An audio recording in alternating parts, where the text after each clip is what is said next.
Dr. Kabila is here as well. Somebody says, I want stiff naked fools. I'm sorry, I'm done. I've got to start a conversation, you see. Maybe some other time. Peace FM. Peace FM 104.3. Good to meet you. Dr. Kwabena Bonfemachi. Yeah. How does it feel? 1 week later, 2 weeks almost. Dr. James Kwabena Bonfe. Say.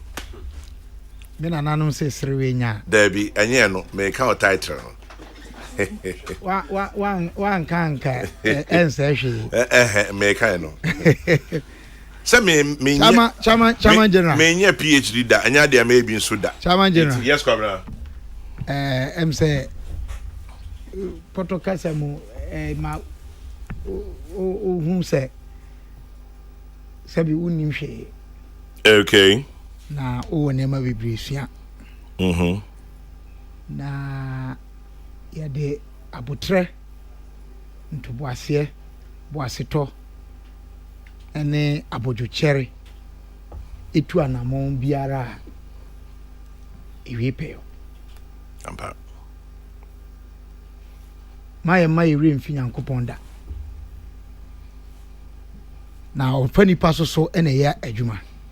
Nti na wotwe se na me bubodin no me yemfom so ba akopa ye wie na me ka kire o. Uncle Jacobs. Hey, run, man, run. Come. Sa kwantuo yi mu edru bribi na mempa me da so ewo graduate hall. Ye yi mi free so na me nya ntia na me nim ho hwe. Hey. Na fe baby ameda na ayedene. Hey, sir, edru ho. Oh yes. Uncle Lute say ko Ogwa apartment and lodging. Ono ye landlord wo. Nti you say me ne Peter Squad ba for ye landlord tenant. That's the origin of it. I feel me only nti mo ye Ogwa apartment and lodging. Me na me ye landlord. At no fee. Are you serious? I tell you. Na me call no more. Isabella, Evelyn, Prophet Samuel, Simon. Admayefo wo na me bubo mudino. Me tie. When you know they look up to me indeed as a landlord. Hey. I tell you. Cheso Ogwa apartment so kwaje boss. Ma ja boss kwa me na nyina me call no ma me dada ho executive suite. Nti anka lote me mfa wasida enni. Na me kana so me bobo me maame num di no me ja me maame Fosina Nelson di wo. Hey, Auntie Fosi. Kwame. Auntie Fosi di obi maame o. Auntie Fosi di obi maame. Yeah. Na me sofo Pastor Kwamna Twum ne yire. Chairman General. Graduation day I didn't expect them there. Omo ba no omo ma no kwa. Cake kakraka bia. Mami ye de ba Kwame. Oh. And then my mother and big sister from Prempeh College, Mrs. Viviane Suman, or SOS. Okay. Yeah. She's SOS for medium co. How that was. Yena Kotia. Medium. Na one kasaso etoda utmi yema me hu ye himum. Adam head. And I see you come out when you pee or semi juice. 80 medasi bebre. Semi juice. The message nyina say ye nyina ye begia tum say ade a ye koye hu adwuma no ehu hia ma oman yi pa. Adam die nkomo ene nkaniyo. Tamanjira na ma yese mefa so na anopa bia memeba wa fidi so no. Persons with Disability Act 2006 Act 715 no. Makaba kumienu bi ho. Mema Mrenya Butre. Iron Man say tell Kabila to stop mentioning the names of the ladies at Ogwa apartments. Why only the ladies? I mentioned Prophet Samuel and Simon. Oh, the ladies are sweeter. If he wants to know. Vida, Evelyn, Isabella. Are you talking from experience? Or just from the observation of experience? Or the experience of observation? which is which. I don't know what you mean by those terms. But I am just asking. You see, the ladies are sweeter. Yes, in terms of. And my question now, the warmth I come, and I'm saying, are you talking from experience, observation from experience, or experience from observation? My main PhD tells me, I mean, operational definition for this. It me, ya no, another. So could just there be yes, so partner Ogwa Apartments partner Peter Squire. Or see you baby. I see baby. I see hotel be a mados in chamber, mind nobody should bother. Oh, but they serve you well and they make you feel at home. Well, happy to hear. Yeah. Congratulations again and again. And yeah, dear. Kwame na me professor be professor. Obi I am say Isabella be solid. Onim no. No nim na kwaka. Professor Gachi and Professor Professor Gachi. Johnson.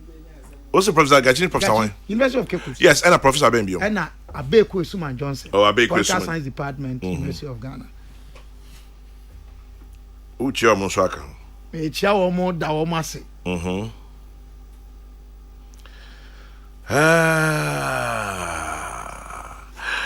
104.3. Now, if you're seeking to work, live, or study in the UK, your journey to the UK begins with taking the IELTS test. Tomorrow, Thursday, the 16th of March, the British Council is inviting you to attend an IELTS exhibition at the British Council Auditorium, Accra.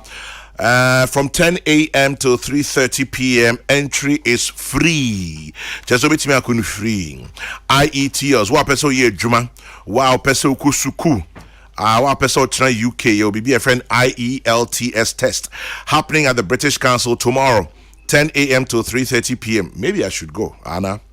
Come and meet trained IELTS study partners with the experience to help you prepare for the IELTS test. British Council exams team will also have a presentation on how to start your journey to the UK. Remember, it's tomorrow, Thursday the 16th of March, 10 a.m. to 3:30 p.m. First 50 people will receive a premium version of the Road to IELTS preparatory materials valued at $80. Don't miss this opportunity. IELTS, the test for life, work, and study.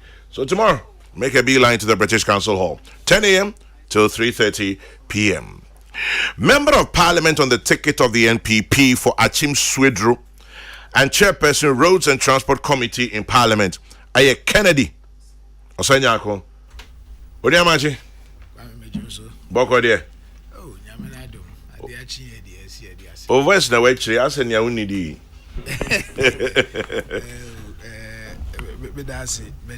And yeah, you pay more of him. You quite me that say, me in Chiao, what tea for? Yeah, Joso. Men persuasion for no pay me. You say we need the Dicaya. Me back a studios, yeah. Programming so. Minya kwenye biyama. Debi on befrem biya, na bibi dia bebumba. Me imagine say na kwen biya so no, say me ba na be ka won sana. Yeah, that's so ya ne Ghana for twetwem komonti.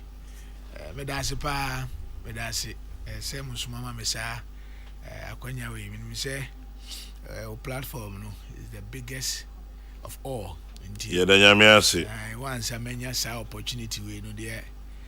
Akamu bi esese ye twetwe ho nkomo bia me gidi se ye beka ho asem na ye be wiere nim se Ghana fo nso ensem an nkomo e bedi wo ha no so mbeti ase ma ye nyina ye de aboma no ho brade atumponti for now no de mji se de medical akanie se dru mira sese ye pese nsem so na me wo ye sese meka bia so meka ma Ghana fo atintia no pe de me das wa kwanya kesi so.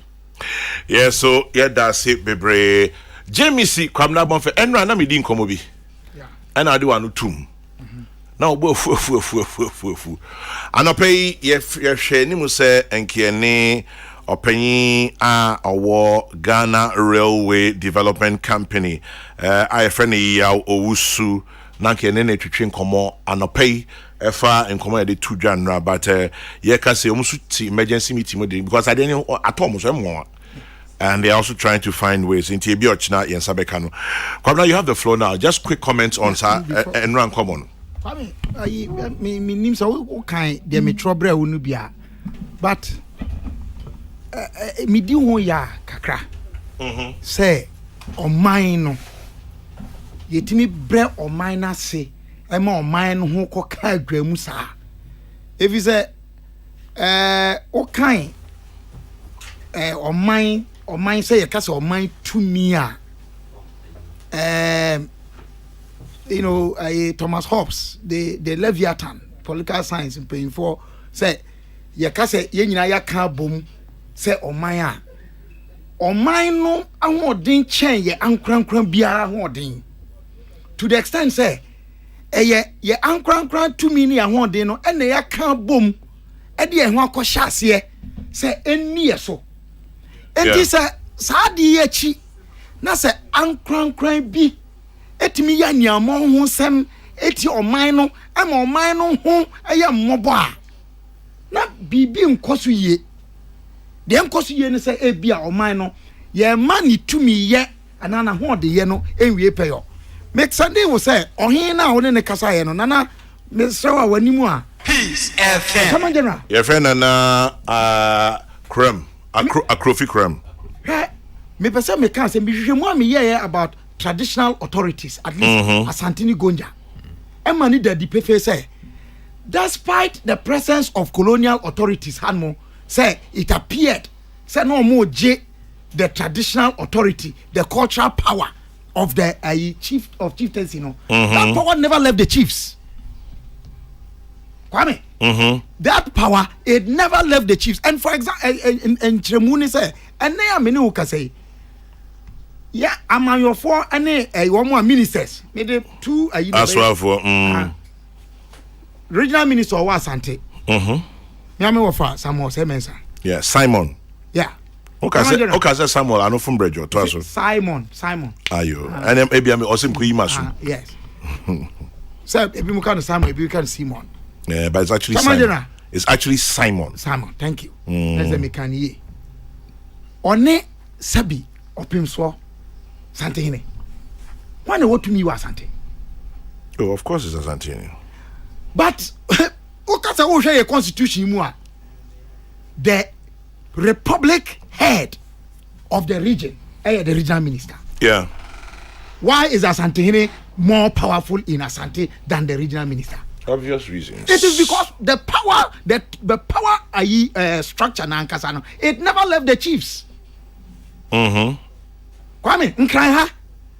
Na man for the Asante kwa na ye mfanto ho. Please. My enyas hade no. Sebre so na wo mo ye homo wo na. Ga Manchester owo ho oni ho. Wulomo no eka se ya hyase na ye ya. Band ben ene wo nkran mantam mu ha. A obetimi abo ana obeye adwuma enti nukra me pesa me kan ene say nana no mesra no on invoke the traditional oaths of the people on kan ntam kese na on friend man for na say odi hen pa say ahinie say de asidi no mi wogide na rehwemu say oman for asafo no ebeta na chi a obi obeba say obeya amambo ensem no won betu ni so sa mi fia no na me ba national security Kwame Makama bre because the minister there why madam for me kuma there but offer me madam for check up masem Enra no di 70 years. Yes, me man awoda pa. Sen Enra so Tanzania 70 years Enra. Yeah. Charles Rekubrobi. Yeah, ma wo mu nyina awoda pa. But minister men come and traso. There's a deficit that must be cured. Intelligence coordination and execution. And its communication. Chairman General. Come on, fair. Hwenra adwuma soma wo ye no wa fidie so a. Enya adwuma ketwa o. Adom ahuma bro. But wo ye. Me wogide na rehemu say wo di sa adwuma no sa abri no. Obia owo any part of the intelligence subsector no. Na bibi koso wɔ ne nipadua mu so ɔte ase pa adwuma na ɛsɛ nka ɔmo ya sɛ ɛba ne sɛn sɛ de na ɔhen yi kan yɛtumi di afidie a yɛ power edi kosi dadedenden yi ho and I agree with Nana Akomia minyi ni sɛ hacksaw unsamu adin sɛ den a sɛ de na Professor Jekuma ɛka no unsamu adin sɛ den a saa dade dendenden would bet the hacksaw atwitwa ama na yeye na one share video no Peace FM online and they were successfully doing that one have video no sɛ ɔhene ne se ɔmo de gas a torch machine yes ɛbae ɛna video mo so bi so the hacksaw blade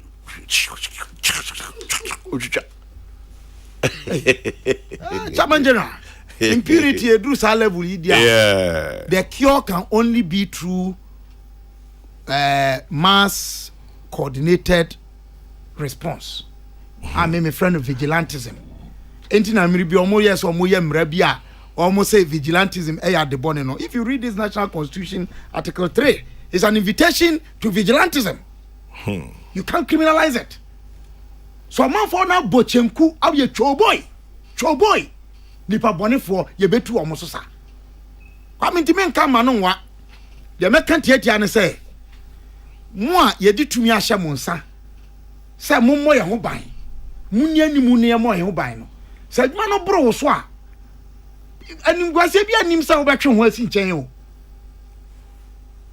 but so betumi ayeso so a ye nye ne ye Martin Luther King Jr. no can say if a man is called to be a street sweeper, let him sweep streets so well that both the host of heaven and earth will pause to say, there lived a great street sweeper who did his well so well, who did his job so well. And he must say, because we are not that helpless. Justice Atuguba, Tamana, the first ever presidential election petition, or Kansembi. Was saying, let us match the power of the state against them to see how weak the state can be and how strong they will be. A hand mona through defense intelligence coordination with national security apparatus. You match soldiers call on more. Oh yes, if you are matching them for a specific targeted action, because internal, even though they are not part of internal security, no. Say, that is even after police for failing. When you bring them in, and I say joint military police operation targeted, Kwame. And then also moko sana when you say civilians no moko abuse, criminals no, and the kwa target womo. Bifi say ye na say be boy. And no sa ne omkuku ma no nya. Dabi me enku wonom. Na say resist arrest. Oh, resist arrest they say ne ahode ye be hwe na make say we see who is stronger. That one I can trust our armed forces to do the needful, and that's why they are trained in that manner. Say, obi a person or yen ho akaka bin sem no. Ya run car fa na bati. Enti me de me ka fa ho ano no. Ye ni yi a ebeboa ye nyina. Me nyin ni say wonu ma edi bone no. Wo mo bro man no so. Dabi ye tu omo so sa se oman a ye betumi ayama na ye members of parliament e wo ho municipal and as a district chief executive o wo ho regional minister o wo ho Kwame, if I look at the structure of persons related to this matter me ni say ye kasa say bonina I address ano I say illegal mining ya. Anything na ya nso ano ntemwa. Yes. Anything ya Enti makan na poso ohene what the assessor oye. Chief executive was the assessor oye. Regional minister what the assessor oye. National security minister when nyina ba be wie waso ye. Coordination. But the fear also is that the political will, and this is where the appeal will also go to the president. Mr. President, say intelligence coordination in Abana say the political execution of it. Policy maker no one man who kwanya omo dwumade no so toto ase because we share the chain of intelligence flow now. Ye omo de ombe ye omo adwuma na omo de advice no ba na say wo na me no ye to abade ma wo no wan fa nya adwuma sebi omudwuma de ni nyina no na akoye adwuma hunu nti mampani bottom line the bat ends with you, stops with you, it comes back to you. Opanyin bi si asema o kan no opese odibi ka ho keke or say from what Kabila is saying, Chairman General, you see in Ghana and by extension in Africa, people identify themselves first with the traditional state. Thank you. Before the nation state. Exactly. And that has also been a problem when it comes to nation building. That's right. And promoting nationalism. That's right. Inti nipani bifi say mi free ha. Kwame, that is why there is and I make that point. Say, as I say, you engineer your constitution to have a place for the chiefs. But why is it that Edu Railway they also emphasize your phone call? Oh, Kwame, me say. No, I'm just teasing you. That's all it is. Say, but the man can say, on him the any faili na police for faili na say, remember, mama, you from remember, me not for fun. I trust them. I went on the other, I shaman there now. Trust.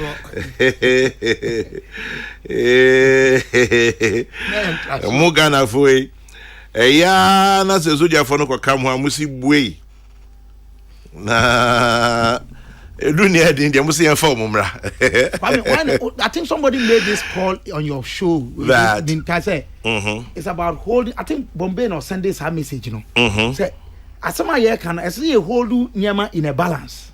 Yeah. So that's here. If you say a group of beer, Nipa Binum so one more, you're swanting. As a sentence or and so aba a canechi. There's also Guan. Go as old guano. Yo. How do you want my Tiano? Kwame Jai, Obejai. Kwabena Jai, Onyai. This is what the Bibia can. Oh no, so contextual in distance. Daniel from Teshi, Daniel says, let our military go onto the railway for just 1 month. Drew Hodie, let our military go onto the railway for 1 month. Nah, Manasa. Behind Medina Cemetery, there are scrap dealers who are not Ghanaians. And when you pass by there, you see them with metals from people's buildings. What annoys is that they've occupied a portion of the main road. The MC's office is not far from that area. Me, I won't comment. I'll just continue. Okay, on a light note, to say if Tarzan is 70 years old, how old is his infim? And oh, I thought infim is more identified with Dr. Parker's do. Hey, now Tarzan infim dan say? You have a count. Shit. Parker see the crack of from Kaka. Where they take over. Inti Miami Wafa, Dr. Charles Eves Rekubrobe, happy 70th birthday to you. Yesterday was yours. Bless you, bless you, bless you. And whilst we're celebrating Tarzan at 70, Priscilla Irabina Saki is 40. So Priscilla, welcome to old age. Happy 40th birthday to you. I hear you love to laugh. Keep the laughter forever. Kennedy Osenyako, NPP MP Achim Swedru, answer no beka sakrano. Kennedy, amount for HHL anope amanone ene Ghana nyina na baku de se onim se obechiao. Inti min kan jo se yoku si ochiao.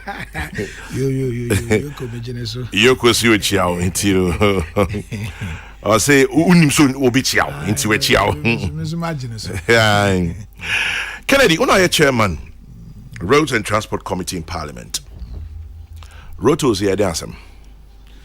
Yo Kwame, Rotos dear, Omemha, ye share Merano, a check. Nti tos dear. Abaya Bichamunina a benefit yaji, dear Dijuma or Memwa. Nti tos are some year before. I say, toes are sending you before, but Kabila way, my Miss Rekakra, it's me, mouse was Rekakra, even though I know so him say agro. Or say, you see the kind of country we live in, Chairman General. Today, Kabila and others are advocating for the military to go on the rail tracks. In fact, the whole country, we need beating. He says the beatings will continue until morale improves. The whole country. Anyway, I leave it there. From Captain Jack Sparrow. Okay, I leave it there. I say, anyway. Yes, Kennedy. Yo, inti those there, man be agitated. Na idea boama. Your mind so ma you to me.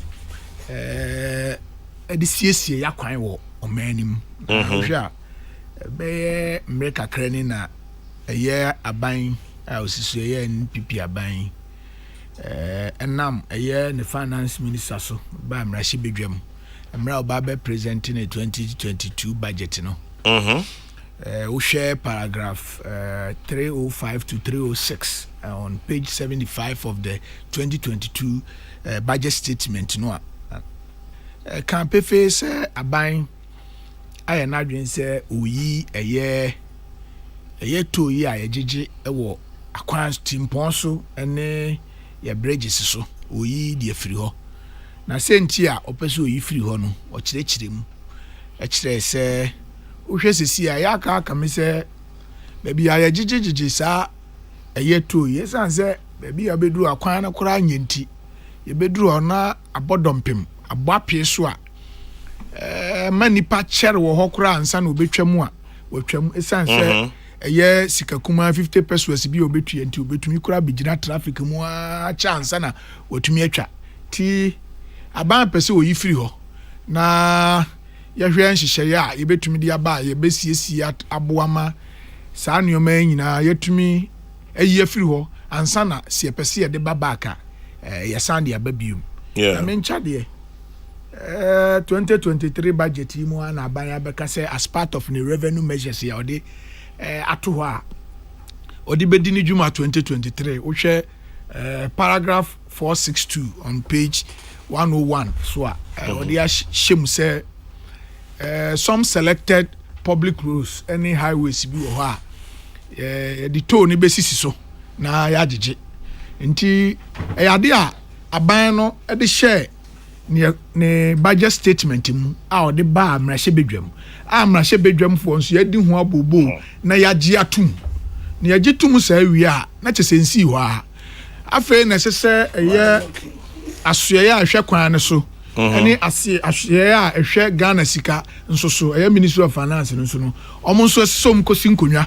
na omudi ho abobo na omo hwe kwan a sese omo fa so se yade ba biom a in what form ene yade ba kwan be so ne yade ba na sika e beje ne kura no ye gi dada no a na wo ho dada no ana se yade bi beka ho na se yade bi beka ho nso a sign na ye projection so etie eno na megidi se enra ye da sori ya ye hu secretary bi echo rounds me hu medical hu from social media say finance ministry atro krata de me fa ne say in the form of proposed rates bi ana say toll fees bi di akwa koma Ministry of Roads and Highways say omonso enhwe na enra no bitu anamon frɛ chief director ho say ewura bas sempese minyanti ntiase metinnioma bi ase ewo krata Ministry of Finance dia bedi omsem no ono so ma me aso tie say afi kura no manya krata no a sector minister no kura no o mai mehwe nti o mo twen say sector minister no beba no so ma si hu nkonwa no mu si wi a o maba committee no ho na yenso yadwenkyire bi e ho na say suggestion bi e ho bi a ye pese ye de mom no ye de amomti eno na sesi a ye twen ye watwen mu say Ministry of Roads and Highways bedi omukita ho wie na omode technocrats for no better say na omabobo ho wie a omoba yenso mrahye bedwafo yenso nsem a ye wa ye pese ye ne omo che no so ye no ma che nti sapepe na ote a roto no ho asem sa na roto no nti ye twa mu ye de sensen ho ye what exactly was it ye de na bai roto de emra ya hye de o hwe the roto actor emra de obi ani ho no obetumi atwa mrem eman yaye unless ya nti de na essence ho nti almost suspend ye me say Ministry of Finance Ministry of Roads and Highways at the statement beto abonten say the omaye no is just the suspension of the collection, but not the cancellation of the law. Enti ne gie no ne atwe asan kakra. Atwe asan kakra. Enti ade nti na minister koka say de be bia ye beja enan. Says ade ni si ho na be say sisi a ebia ya atwe asan ono nso nim tam kora ebia aban no because it was a major decision. Kwan finfin ne ye beja na. Ano de mentumi nkyere de sene no mo ba be ye no. Minim minister na dwen sene ne nhihye mu sene no opeso ye no. Sene ya wo TV ni sa pepepe na nyina ye nso ye TV. Enti minim kwan a Kennedy wa fa wadwen to. Unim kwa about the for wadwen to. Se kwan finfin ejana bia. Kwame me no mentumi nkase eya na se enye but na de metumi agina so aka ne se ebi ono nso ehwe ne se dan no si ebebu aguo se ebesi wa mfaso obi ani so o ene ekwan ba so ne ebesiesie ebi ana o kire na adwen but me ameti hai se ebi a wo no ama me sa akwanya no a se me use sa facility no for ebi a me so me use no for a different thing, a different purpose. Me nya ne se emfa ho enye eho agana bia but metumi am aka se emfa nya a different purpose. Ono no na dwen na o kire ne se e ya dwen kire no be kire ye. Me nyi ni se ya de a e ya ban no asisu di asesa no pese oye.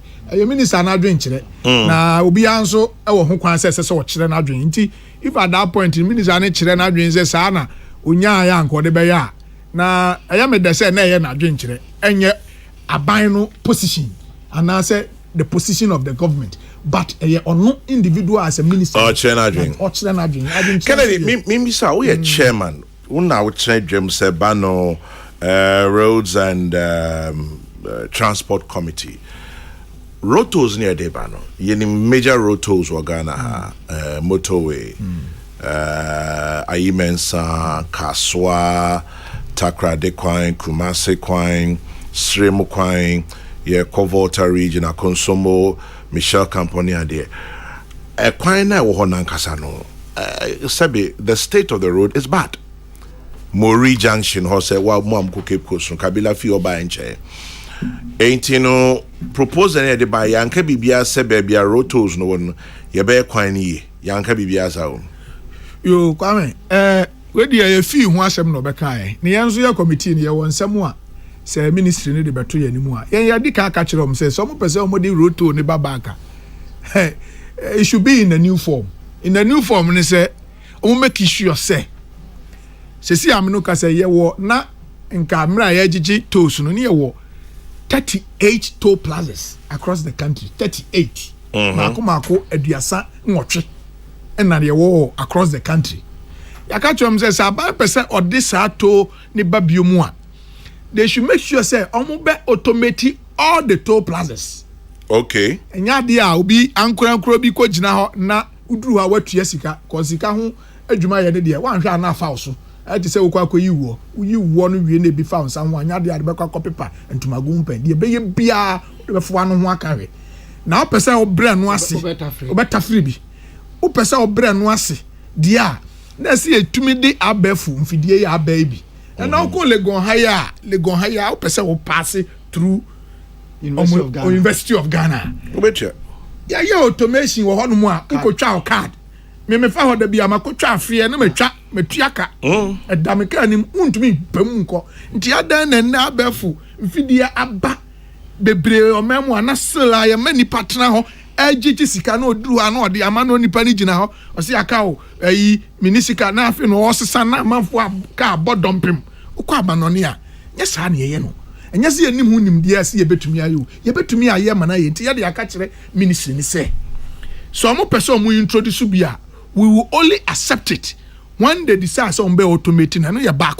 They are tossing me no so. So I'm a person reintroduction. I'm making sure say rate near Begino. Reasonable and economically acceptable. Because a reasonable and economically acceptable. The me pesa michireni. Kwa me se CIA yeti hui.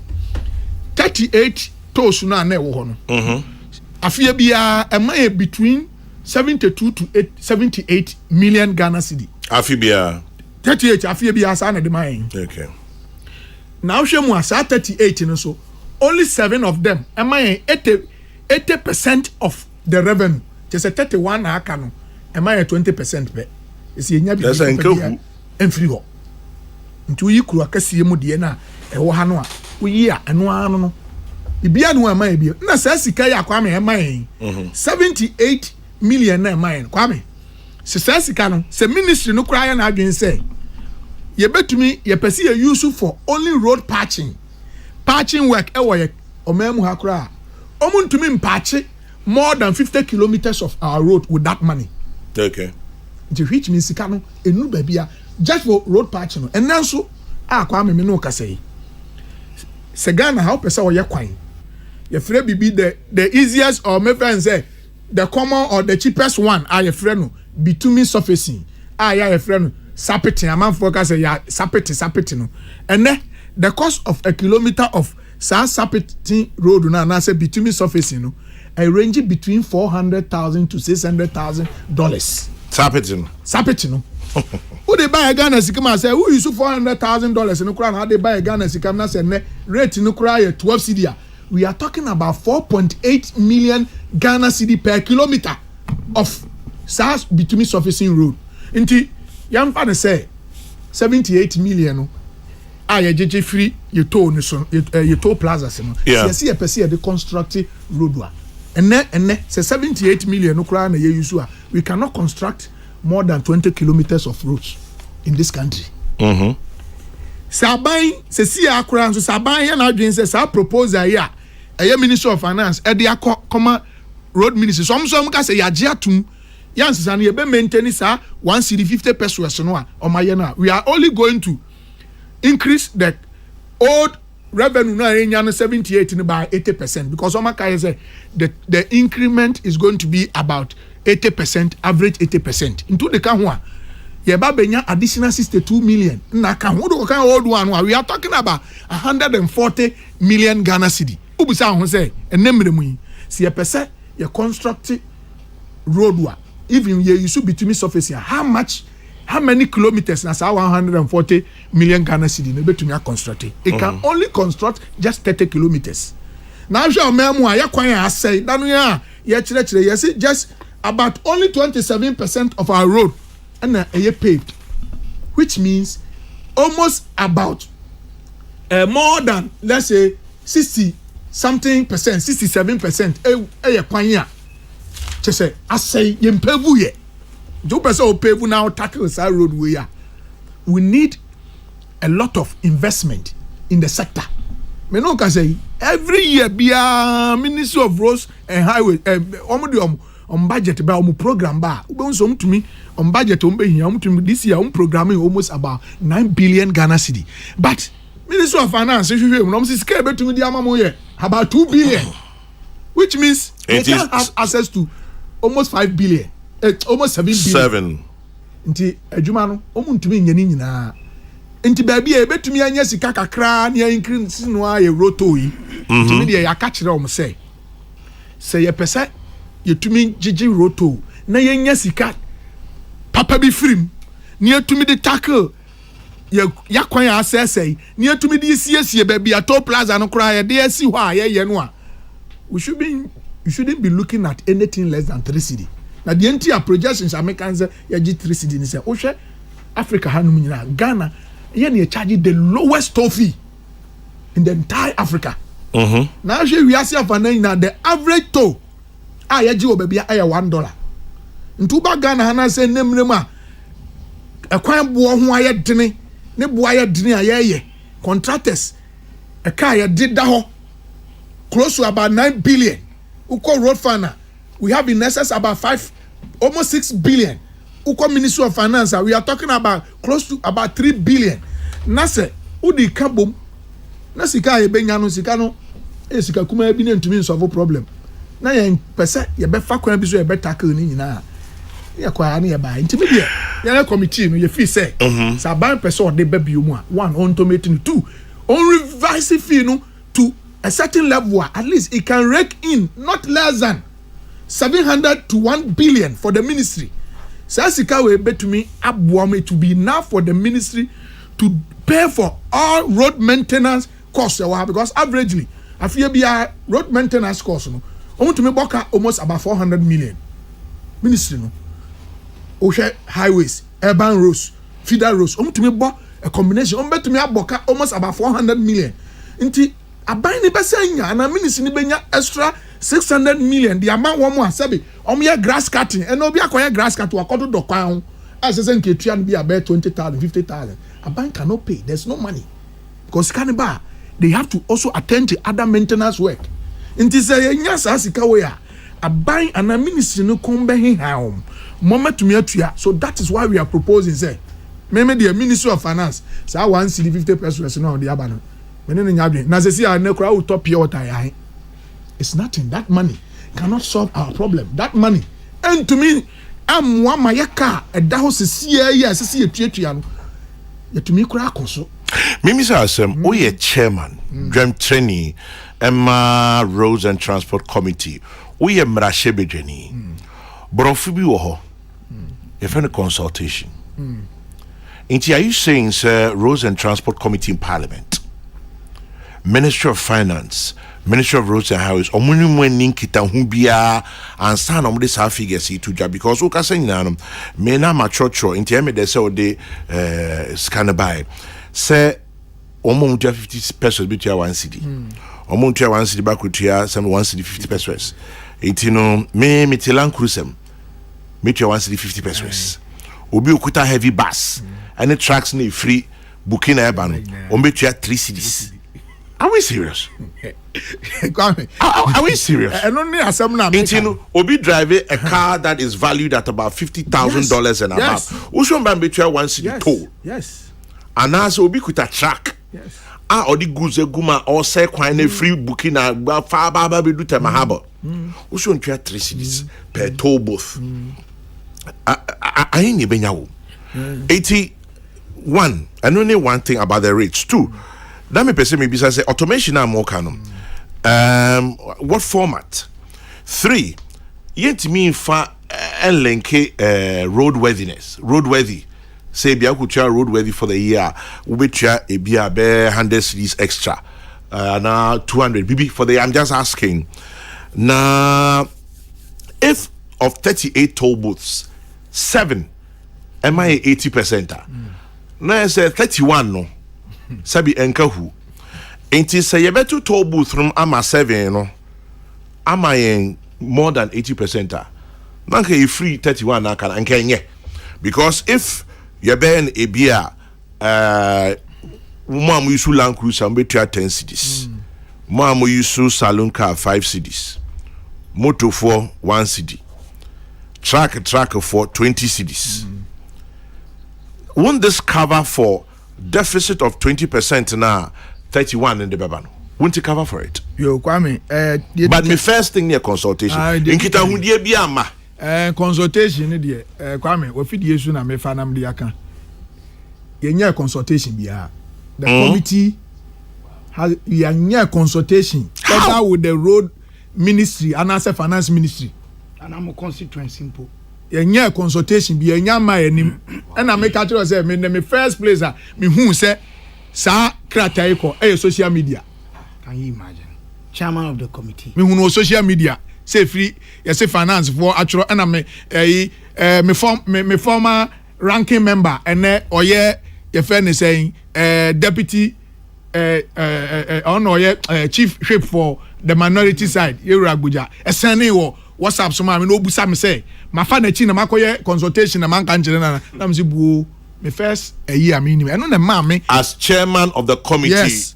Yes obi anywhere ninkita ho and no na ma me afre ministry no ma me finding out almost say afre na krata no kura almost omanya nti one year nti every finance ministry na buy based on what and on where side and you Kwame me did say say no ye we dey finance ministry ebisa finance ministry finance minister how dey the ochro no say me nim dey ne sachase nti dey ne sachase no and ye musa no say nyina so ba no mu gina ya omo dey say new rate omo propose you omo dey buy no but I can say it on authority already you say there haven't been any consultation with the committee. How?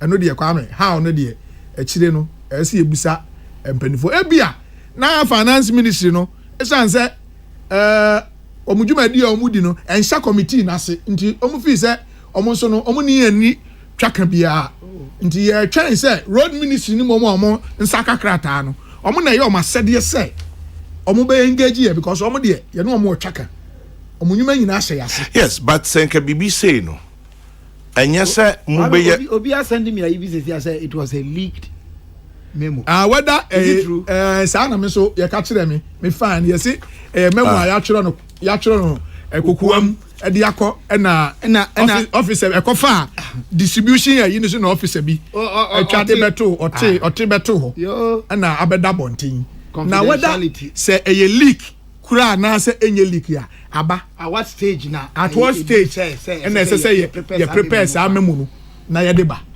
yen ya ye hwe emrase bedwafo a ana committee a mudi hu tintima no ye ni hu adwen bia ya mo ehu anka bibia ankyere me ya ma magye ya gye nkyere ti se ya twen timi no ya di kan sen signal say one sa rate no kura a ma gye atum no ye fi say moa nti nyade a ye nkro mo de ba ye be gye atum support ana ye ka chese mon support ya be sa one city no na moa bia no say okay obi got almost about 120,000 vehicle what Land Cruiser and I say what the Mercedes Benz papa bi mu a na S class no betwa musu ontua 1 city for what?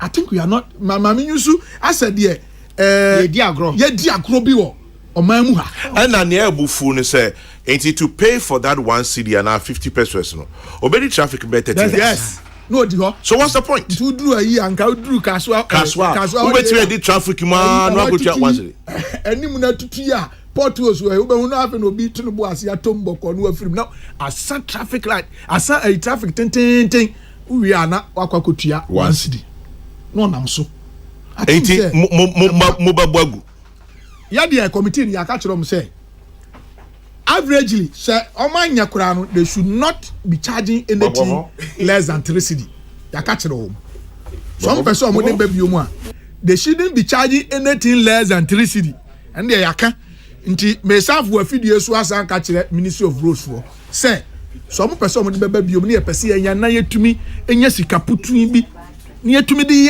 ye solve problem na wo ho now ko duru baby atobu tunu ha munya sika di siesie ho they shouldn't be charging anything less than 3 cedis. Why are you not doing it 5 cedis as the least? 5 cedis.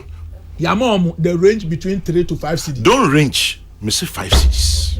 5 cedis kwame me no ya adwen say ya 5 cedis a obi ntumi nka nkire me say na kwame ukuta 5 cedis ade na ade beto na sa 5 cedis no enti no me ma dream chese say me ka committee ho but the fan say oh yeah a public forum na me chair ma dream 5 cedis no enti baby to say bia kaswa wager if I put my fa mori un say kaswa wager ashama nkwan no trotro for ni taxi for a bit is area ho omokoba enti no e bia ye ntwa special rate be mom because still send me a truck driver and I'm a taxi driver na anope bia be nipa fa motorway so eba ebia from Accra Mall to motorway in 5 cedis out 5 cedis na mi pra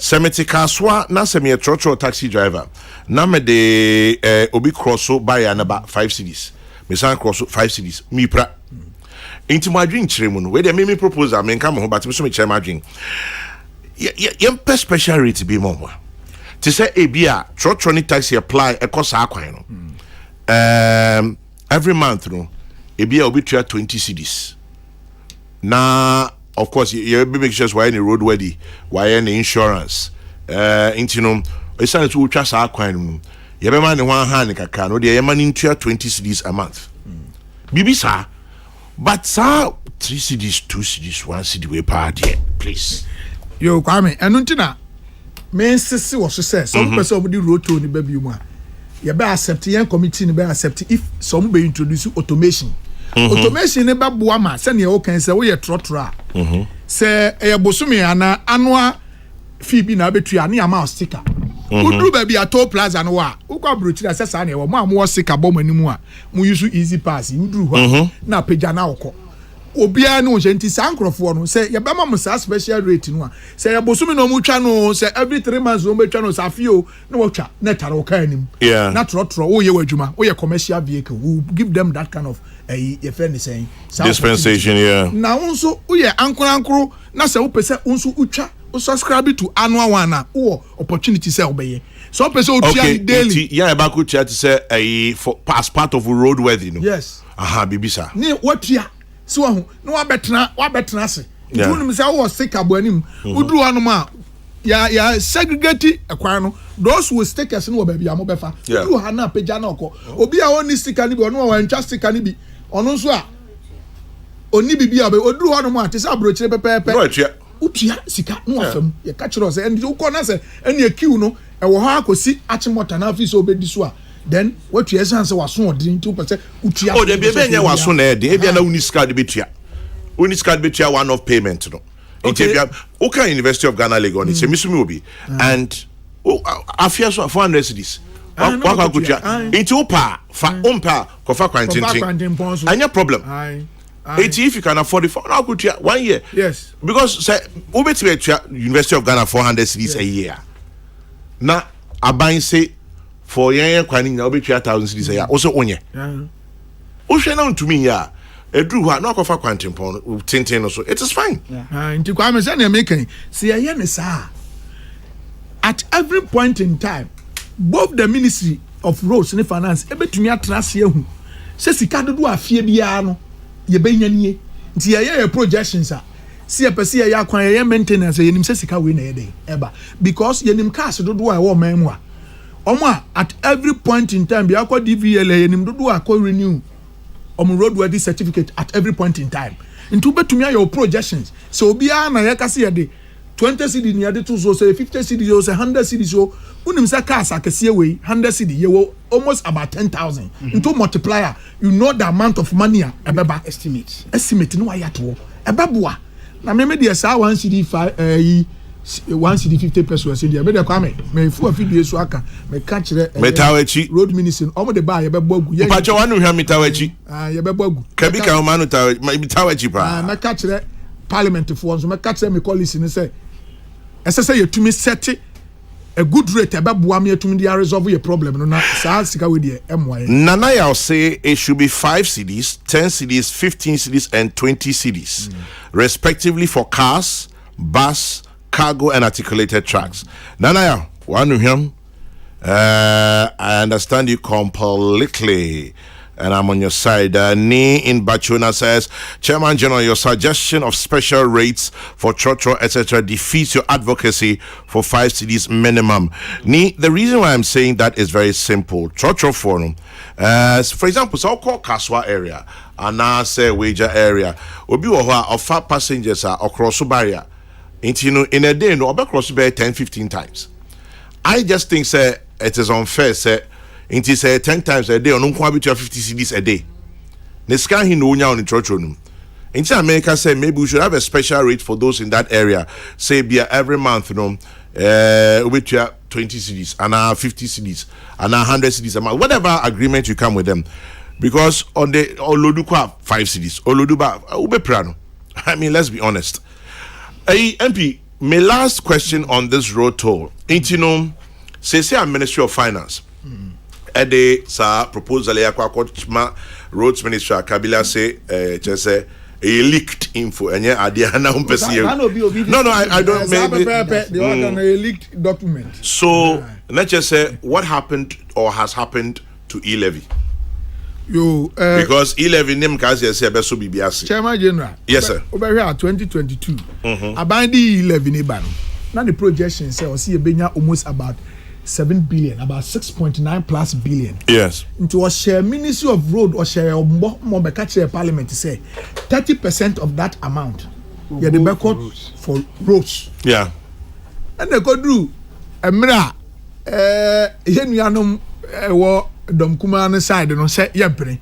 Magana for so sorry inti yetwe ho dawria me kodru mribi esa ban nhyehyɛ na sese wo ya nkode bagigi roto ni na sese Kokrokoo review no yi nioma bebre frim to ko transi ko yi bebre frim efise na sane ye hwe no ane PC e be fa so de agigi sika no na yetumi anya bi ama road ministry no mo de aya kwan no amasa ebe wi a kire na aban no ankasa be review oba se watwe free sa 6.9 billion almost 7 billion no peso ogege no watwe the ababedu 611 million 611 million no de buy if you said obi aso ontua omo ananka ebekoba omo nyina nanka omatua ni nyina aban esanse agitation se so yi omo nyina o exclude omo nyina o exempt omo nyina ntini pakuo ketua bi pe eno ja omo bracket ma no mutua a year 11 11 does it not come back to the same in command na ye di say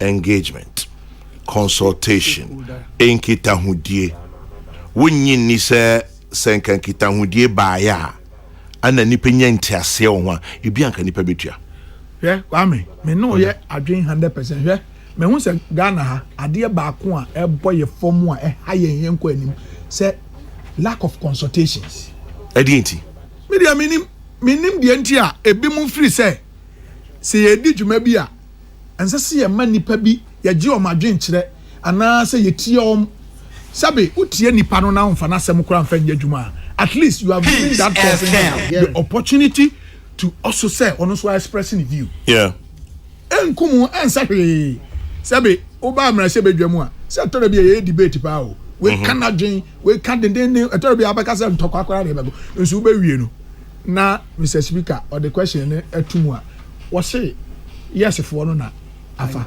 enya meboa yes nti the eyes have it ubetumi aye debate the sesa wo ye bia by the end of the day no the numbers and ba kire and kire wi a wasem a okan no have been captured in the hands of see a fire yo yamfa wo kan wasem say ewom dachi bi ye de be kase be vindicated nti e ba se ye yesa nioma we a bia no say rate yasem american menya sure say committee of finance kura no omo ya aware of it because Ministry of Finance kura no anye emusawom but it does not necessarily mean say you be share ya kokua mbi ni aye bibia ye wi ansa na ye de aba beto ya nim say enye but wo hye ase na wunya adwen na pese wo ye no na ya hye ase ya engagement into uba no committee bi so parliament subsidiary legislation uba ye see efra bibi pre-laying consultation dan a wo de beba committee ni ho na ya ka ho asem ne nso ye se ye mpese uba ye wie na de beba na ya tutu agu ni aka kire nse sanfa ko biom tino ba ya nhya ase kora mo mfa man bra ne nhia ne hu de opese oye ne mfa ya dwen kire mra ntu ko na okoye na de ba yes uba ya na chese ya gi atum prekope kisa na ye nti consultation dia kwame kabi ma men kabi amemu a yabu yi se ye yifiri mu a enye yie at every point in time menyi ni sa ban ne betumi engage obi a organa but anything you want me to say we have stakeholder consultation stakeholder nti stakeholder no obetumi ayi bibia ne ame amete yi some of the 1 cedi 50 pesos in 1 cedi ba amete yi as a chairman of the Roads and Transport Committee I only saw the content of the memo and I said that proposal on Facebook I only dey me ko hu no first and sana me ranking sending me through WhatsApp enye fe but only a trasia yes your ideas that ya road ministry no ya kan ho asem achirom se mo pese mo ba we are going to support ade ba akwa me ya me den say say ka say ya di road ministry no ya beta na chi ni ya di on fa road tolls ni ba committee members no ya nyina 18 members ni gitum say minister so o de beba ya be support 100% but make sure say rate no un charge bibia less than 5 cedi and ye di hu nkomasie ti de ene na efi se adru sai de nka mo beba ya share na mo ne abedi nko ba aman sa nti once ya sha ase a ba ye once asa amanyofo ya na ye nsua de e wo nioma bi hu ka ye amanyo wo ye manyoni a na ye hwe de asisi mira bi ya atwamu a nka bibia be ye bia no we have to give some level of attention to an engagement na yetumi nya adwenkyere efiri wo mo asese ye nwom na okire bi obi amaka se ye yi bi firim se na ye level wo ka ho asem yi I think say nank ye consultation from beginning kura ansa na yɛde budget no kura de ba parliament ya ne yɛ prepare man for minds no mo de omo input ba ya the government could have known the direction a certain could take it. But that notwithstanding ɛbae ne nso no certain proposals by kiyehwe ni ye mpo na at that moment na yɛgye mu a we could have even raised more than 2 or 3 billion last year. By mu no eneme 600 budget mu a yenya even the projection of 611 yenya 594 million because you allow the atmosphere to be poisoned. Yes, nti ye pollute atmosphere na me kasi ye wie no. Emra omode yi levy ni ba parliament 2021 November mu no ye budget no. Minority ni can say 1.5 no ye reduce no to 1% on be support. In the same format, ye exempt obi a. Yeah, that's right. Nti senke ye 1 time ye to mu a would have raked in excess of 3 billion, almost about 4 billion. And now we now got one. Ya nyo emra ye call your friends a post budget workshop ne ba ya ye nua no minority eye resource person for the ba chire mu omu za nti say na tie nipa dodo a ye do mbeka hu ni no mo hye ase se omo kam obi atibi that time no aye too late Yeah. na wo ma beka ma bibia obia asai nti Omo twesan ya na nye ye. o ya ne ya enye ye nti na se they exempted more than 60% of the people and first and they were within the bracket. They exempted kakra ntingenya 3 billion and 4 billion last year. And 1% Chairman, but amasa won't you blame this to the Tintin? Kwabra member also nyaboche member also minimum From the beginning. Kwabra member also we dey nyaboche na the chairman sanke ya ne sa enka yabaku yanim but well etwam sisi a omaba na etwam as a yensua hwiwom ni in Bachona this morning says Chairman General, if one goes to Dubai on the highway to Abu Dhabi, there are washrooms and other attractions in the middle of the highway. So what the minister suggested is in existence, but given our circumstances it was nonsense. Ni in Bachona. Let's see. Now, this one says, ask the chairman what will happen to E-Levy. Okay, we've discussed that already, Rusty. And then, let's see. What about transport owners' proposal that we should add some coins to every gallon of fuel instead of the toll booth? I think that proposal was better. Every car will pay as long as your car uses fuel. I don't know what you make of that, Chairman. yahwe ho meka say na meka team a trase that time no mekoka EMT fo ho ma yadwendwen ekwan a yahwe ba bia na nka betumi raise sika kakra. We were looking at raising not less than about 3 billion for the road ministry. Now at least ometumi a leverage on say sika no so na nka de raise road bond na nka dia clear ye debt ya ye de contractors na that time no ye hwe na yesi onke pese ye increase sesi a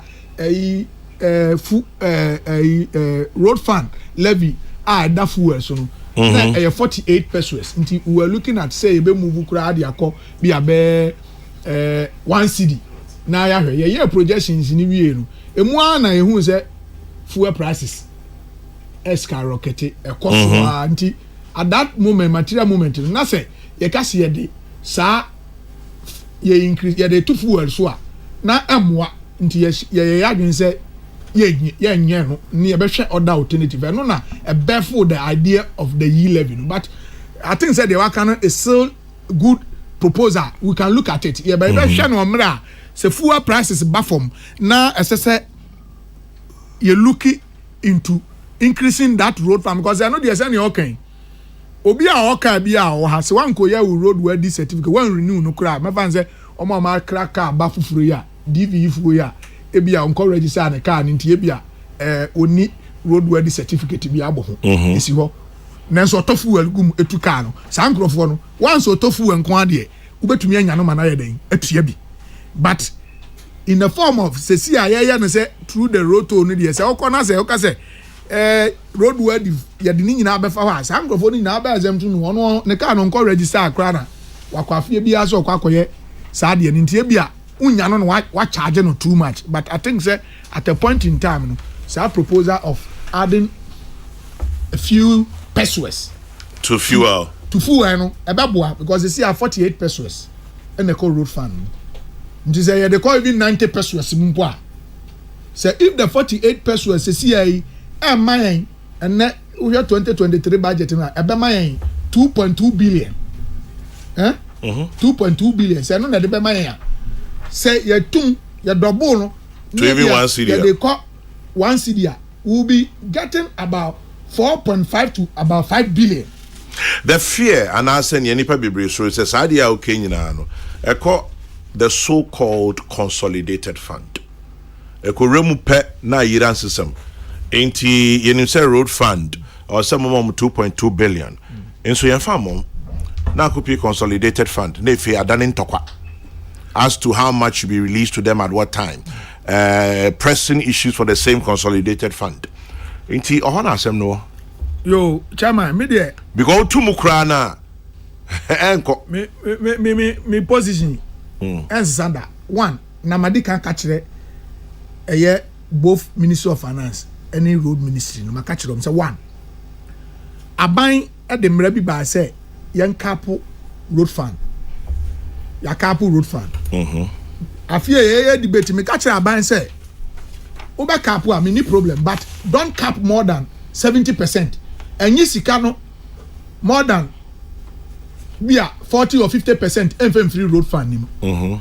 At least say ufa 30% to kura no. Now the 70% ko road fund mo. Road fund benya enough because the entia ye any problem with the cap ni nyina says or cap no even no nya 30% na ko central government coffers. Ye any problem say IPCC ni bi wo kwan bi wo ha ya certificate ni etua o Ministry of Finance. Nti adan a nye sika ni nyina na ba road fan muma ye di tua nti ebi kɔ hɔ na so no so di tua omo di certificate ni ba hɔ a ye ni problem ba kwa ba ne say sika no ye chem na 50% akɔ central akɔ Ministry of Finance na 50% ni ye di aba road fund and no there it will defeat the purpose in which you setting up the road fund nti eno ye one makanda bi am ye debater meka said they should review the act. They should come back and amend it and make sure say we give not less than 80% of the money to the road fund. And we back. The atosumienu makachrom say Ghana for person who sika no yagigini nyina say mo se kwan ne de ya afia no so asi ehun sika no dodo a yenya ya ye de koya kwan nti especially o see ehun kwan no yes esa ne say omo titi ba bia road tolls no tolls no one masa sa kwan na tokuru mefa mu sa akwa kucha road toll ya mpini o nti asi ehun na sika bia ebegigi bia ekọ road fund automatically and say ekodo consolidated fund ni akosi nkonya say ye kwa akoya reconciliation edru a edinsem bebreba through reconciliation nsem bebrebe tumi aba but say one city munim say ye tofu abi a 48 pesos now automatically a transfer to road fund nimu a minister ne tewa onim say at every point every minute every seconds every day every month onim say sika dodo say na every fuel aba na so ye oye projections a onim say yes busumi menya 100 million. Okay, 100 million. You betumi akopatch kwan we contractor no so obeji esi you betumi ayadwuma obetumi ayadwuma. Ba akoba ne say sika ni nyina akogu consolidated fund. Minister not road ministry. Onim sika ne dodo aba. Ho no ma ni esi ya release sika kakra ma no okotra esi o ye reconciliation no. We na a deal road fund. I know the me fi say ntwa yi. MP yeah, can about say the Becca your roadworthy who, for example. Yeah, you know who say yeah, be my incentive be say be a what person would for 1 year no. It be a bit discounted 1 month to be amount. Would you not encourage, for example, you tia ebia fan say yeah you walk 4-wheel drive car see you tia send them propose 10 CDs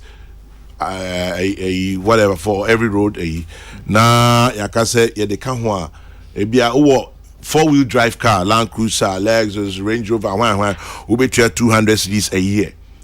18 no, so ubetua no at a goa, a beer ubetua 150 something. Can we think of those things? I mean, just a chairman, a good proposal upon our demand because also no person will encourage more people to do or the basi on metia. Nti say to me mom some kind of discount. No officer obey in a year. Obey option or me say all the abana se me nam o se me ntua se me am tenase na me calculate na se me se me cut to boot one da bia se me tua 5 cedi and every day me tua 10 cedi na me calculate na se bosome no me feel say me tua almost about 6 million now frame me now ka kire me say oh metumi upese otua na year ubetua 4 million ubisa me go tua 4 million Why not? Kutua Why not? Tua 4 million upfront ndi ama buy. Last time a review of road tolls, Professor Mills Abreso. Professor Mills Abreso na nim the ne 10 pesos. Only nintia research kitwe bi obi aye de boame. The last time road toll review, 1st February. Yes. 2010. Yes, 2010. Make hyper any year review. So 13 years. Yes.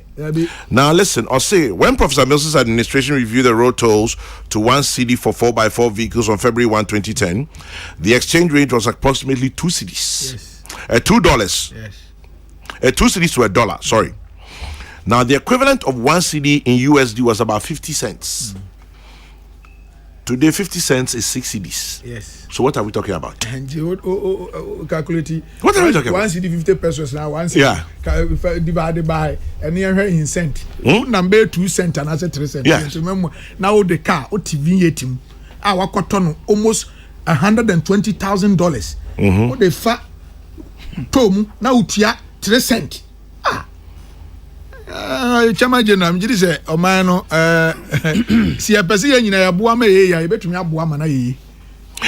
Ya den hyehyɛ ne ban so na yɛ na me is a problem aya na ɛwɔ hɔ a ma bebre nso nti ɛma mu nyi ni sɛ dia no because of sometimes lack of transparency and trust so ebi anzi ya kan nti sɛ nka road fan ni sika ya gigi nyina obi anim sɛ saban bɛte bi kura sɛ kom wie na obi anim sɛ afie we yenya 2 billion e ba da road fan nim a de bɛyɛ kwan nanso yetua aban yi bi a bɛyɛ 20 bi man sɛ 200 million the tia contractors be IPC Ministry of Finance obi abeti ase but me no tie kire Ghana me kra me tie me ase road chairman ya me tie eyi ano onto see beba finance minister no beba parliament no de ne budget beba no beka chem say the actuals yenya o road fund yenya ni say 2 billion. I don't have any means to even cross check to verify. Why? Me name is na me verify way. Me verify one.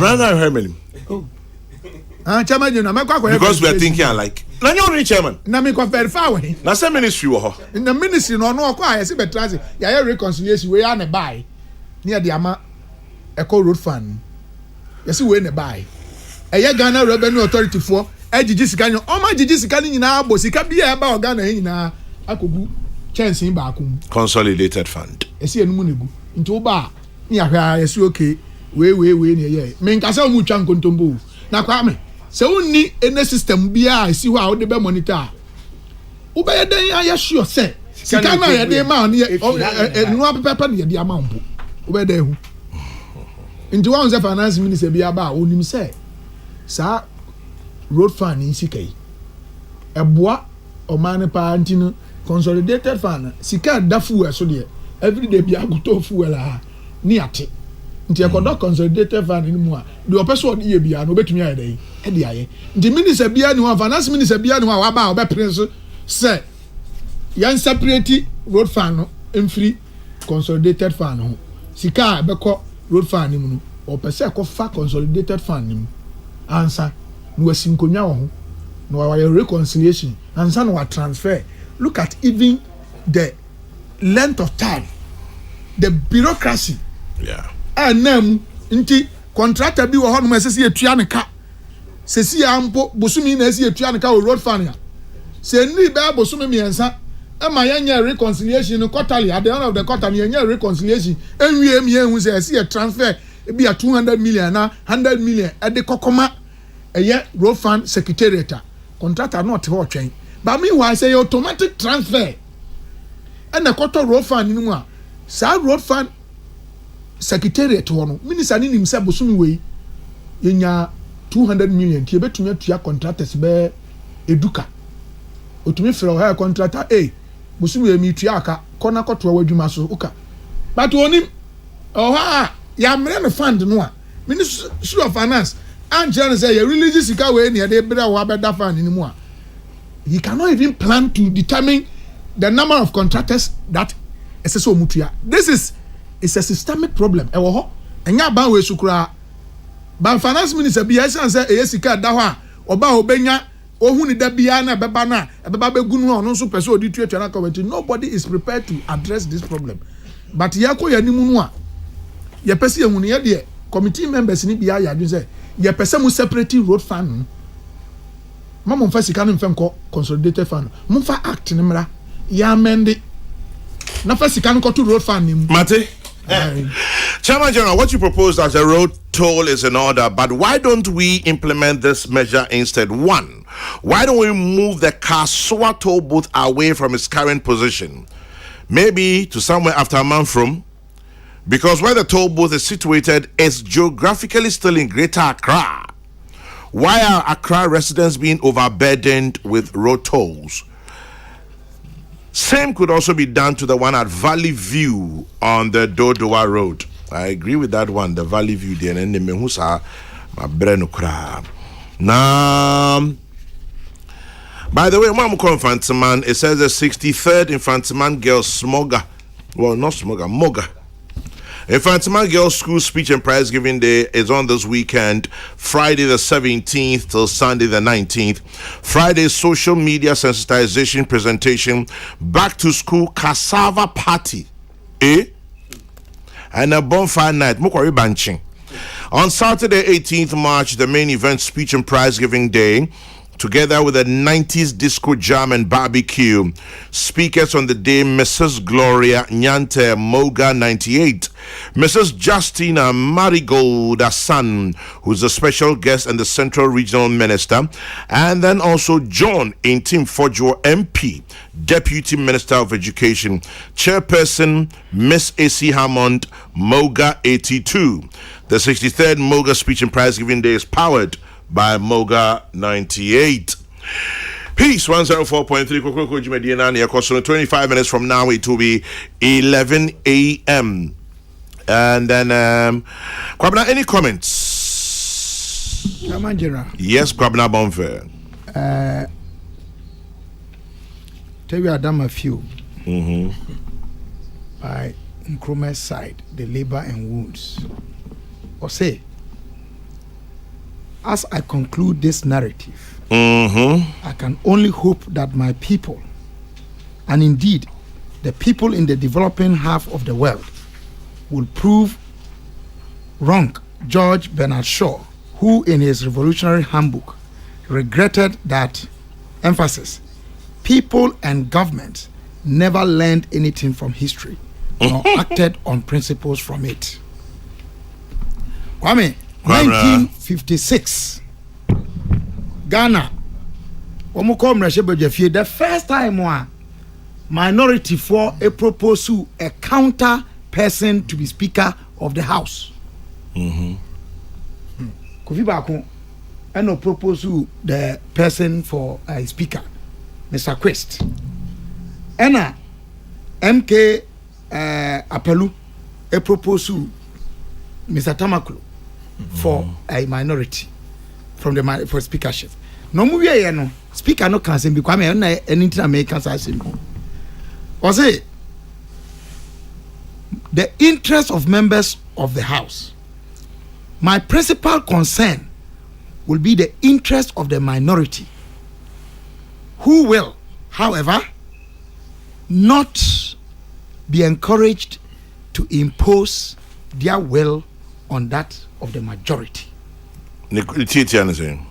Was it one more what don't kuma muno, one be na here sempa, one sembe na here sempa. Now so on masana mona o to no, and show mukutupa, and I show moon crying say, say mo sem e na sem hianti mo de mo sem hiano e ba be bunkama fa edodo no so de ntia makasa asemi ni se kwame kabima minkambi e dodo amamu na dodo amamu so so be koso yi a e nkitahudie abakosam dia a me kan me di kan ye no e kire yen se mfomso de awodo abadodo nyina wo ye man ya bakosam mu ejina se ye man kitahudie enkoso yi stakeholder consultations and engagements esi edin mfomso aba ye hu se mfomso yi ebia nka ye ni se ya nka ma adenti na sese ye koso ye ne sa eno na makofa na nakobna nketi otosu nnuma asem okan ye se ye mfam fomso entumpon. You don't develop by repeating errors. The only way to develop is to depart from error path. Enti from so da bia edi enyana ade na sese ye koso yes ade. Toll booth ehun komodie. Said ye a member of parliament no okan odin kankan no. Na manyante ye say Ministry of Health ayen hwehwemu bi. Na san hwehwemu no ayame nwanwa say o mfa ntudwa about congestion of traffic at the road toll booth nationwide. Aye no ntina hwehwemu no kire say ye yifri on mo na ye no kwan foforo bi so a eye chen se de na esi wo no if you say congestion no ayina ewo kwan e fa so create air pollution afen so man hours nipa I don't hwe dodo ani edi ewo toll booth ho ha adwene afen nipa no obeduru adwom kra no na productive into automation ebeboa because chale abro enti toll booth no na wo eye free no na nya kwa but necessary nyema bi koso ansa na me papa amakwata pre ne ho ekoka say go ye free no sabre no yes ade no the government was quiet about it. Fiancé. Now, if you allow that at that height of governance, yeah, you was here no. Then I sa anasa futu ene de mai. Kobra, esa futu ene de mai. Kwabena ogba we zero. Wa wudin or say there are cars that ply within the city all year without crossing any toll booths. How then do they contribute to fixing the roads? That is why I believe that we should add something to the roadworthy for all to contribute. Just part of the exactly. And this a toll booth no. Road tolls no. Say toll booth na esi one mo no. Emma ni geno ha adwene bebria. Adenti na yempe kwan foforo bi emfa nyigi sa ato no. Se de yenua yi kwabna minua kwabna me da se. Odi ba ye se obi onu a onam kran ha. Oben nanti a onko foba bia obetua ayi obetwa to. Enti ono sa nipa no so sakwan ben na obefa so aboa ekwan na ofa so no na siesie ho. Enti e bia wo de akọ DVLA and I say roadworthiness. I'm say we no credit din no cra fata. Say wo di ko shemo me kwakoye me roadworthy registration a component yenchichem ma bibia en na ho pefe and I say pete mu me nyina ye hu transparency. It boosts trust. Now obi anwunu say ade na ye no sabi a public life enya private. Enti minia na no kra no ka say leakage no mi ade no. Look, my reply no. Yazid. Ade a ye kan wasam yi public matter. Enti wo memo no can only be generated after some level of consultations. In fact, say internal memo me na me throw dia koma minister say minister madwin e was ade ehuni a eliki kra me emfa me ho because at the end of the day no any position taken by the ministry individual but at the point every aswaya bi akoba bi no me say yemre ye ho ase was ane me ho na yenhwe ne ye na chairman general I'm say chairman of the committee wakasa the meka nyina ne say yensua kwanya anamotuo bi a yetu no nra amwa ye no na yemfa mu aba na yentie na nakobna nketi a otoso nnum na futuo say yemfa mfomso entumpon yemfa mfomso entu anamo mankunidie ba sisa na yɛn nsakyerɛ free yɛn phone so de no ho ɛna na mi gyina so de akasa afa asɛm a yɛnya ho eni ho nkɔmɔ ɛyɛ electoral commission anamuntu yɛbɛ samba one ebia next obre no kwa I tell me say beba ho next week okay maka kyerɛ electoral commission panifo ɛnya asɛm foforɔ bia ɛna wɔnom so ɛwɔ donkuma no mu so tintintintin ɔmo ati no ɔmo asi no so menyi ni sɛ ɛbɛboa obi a chairman general mikuta ɛyɛ electoral reform committee yɛ report 2015 April ɛwɔ ha yɛ ka ho asɛm sɛ yɛbɛyɛ continuous registration brinti me nya menkenkan bibia enti yɛsi so saa report yi mia na meka ho bi kwabna bonfɛ me wɔ ha no fa ase du nketia no ho chairman of NDC ne ni mpani bebre ye nyina ye gitum sɛ yenye continuous registration ye wɔ LI 2111 a ye in 2012 a wo mo say yenye national identity card no the mandatory document primary document wo de be ye bibia including voter registration a sub regulation 71J medase chairman general ufria no a electoral commission wan kasa ena mo ye amendment to CI 91 a no be replace CI 72 a na ma ho kwan say ye registration apart from the primary document no ye for guarantee system umra chairman general 2020 electoral commission present commission yi womo ko amende CI 91 no with CI 126 na tie dia omo ye instead of guarantor system na nipa ba ko betima guarantee for 5 people no who increase the to 10 chairman general anti guarantee system no say abuse no now person wo system a the main mafutuo ane madwen kire ne say you tighten it you don't take it out how do you tighten it you say primary document no Ghana card and I say a national identification card make it say obi a ye betumi guarantee amano no must be obi a wabo modern say all national identity card no na ne nsanya kan until there's proof say wa go through and anipa na oba be guarantee amano no eni say we guarantee for more than one person so you have the guarantor system still there but it's so tight it cannot be abused. Chairman General, mechanism we are Article 46 of our national constitution say you betimi atufo ama electoral commission ba won den no ejina momo so ha adwen kakra na mom mesre minority for no so